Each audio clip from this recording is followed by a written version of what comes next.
Assalamu alaikum students. Today we will discuss about the results of the experiment of Rutherford. As we know that in the Rutherford experiment he observed the three types of deflections. First two types of deflection, and the first observation is that many of the particles were passed through the gold foil, and some of the particles show large deflection and some of slightly deflected slightly small angles.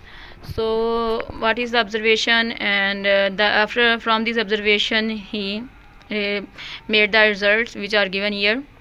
Since most of the particles pass through the foil and deflected, therefore most of the volume occupied an atom is empty, and we have already discussed that, because the reason is that most of the particles pass through the atom is only that it has empty spaces, most of the empty spaces.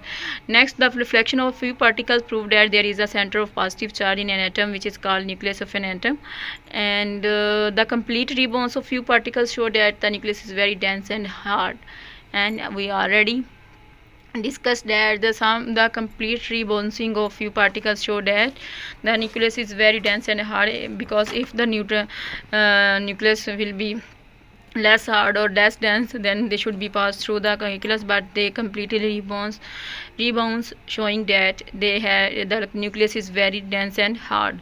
Since a few particles were deflected, it showed that the size of the nucleus is very small as compared to the total volume of an atom. From the deflection of few particles, we just had the nucleus is very small, because if the nucleus will be if the nucleus is big, then there should be more deflection and rebounds particles, but only few particles rebounds back and rebounds. That's why we have the prediction. That's why he found the result that the size of nucleus inside the atom is very small as compared to the total volume of an atom. And the fifth point, revolution, and electrons revolve around the nucleus. And he also said that because positive charge exists in the middle, positive charge exists in the middle of the atom, and we know that positive charge is due to the presence of proton, because neutron have no charge, and at that time neutron was not discovered. That's why he said that positive charge exists in the center of an atom. And next, sixth point, an atom as a whole is neutral before the number of electrons in atom equal to the number of protons. And seventh point, except electrons, all other fundamental particles that lie within the nucleus are known as nucleons. And except electrons, what are the nucleons?